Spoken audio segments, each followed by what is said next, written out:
Hello, Kehilat Darchei Tzion, Modiin lesimcha, we're on Erev Shabbat, Chol Hamoed Sukkot. This Shabbat we read Megillat Kohelet. Other than just being long, Kohelet is very complicated and very difficult to understand.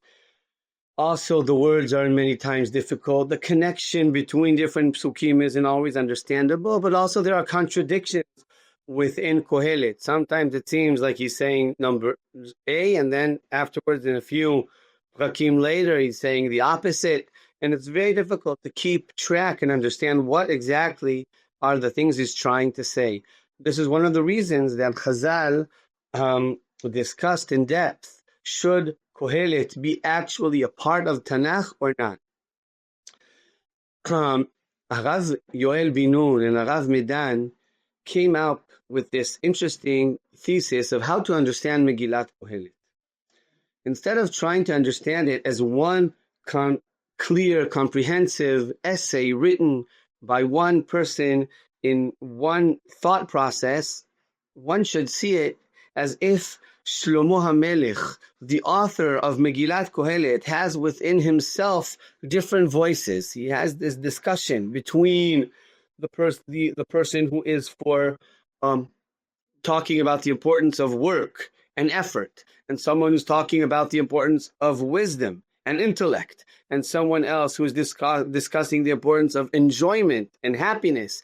And then you have the person who his major aspect, the essence of his life is Yirat Hashem.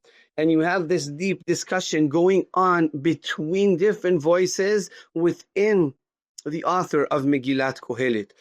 At the one time, he is completely thinking within the mindset of the Chacham, of the wise man. Then afterwards, he's thinking about the importance of Yirat Hashem, and then he's talking about things in the perspective of the one who just likes enjoying life. And then you have the importance of work or the difficulties within work. And you see up and down, up and back, he's discussing these are not only within one perspective, but rather there are four perspectives being discussed here, each time from a different voice, right? Therefore, their book is called Kehilat Kolot, a choir of voices.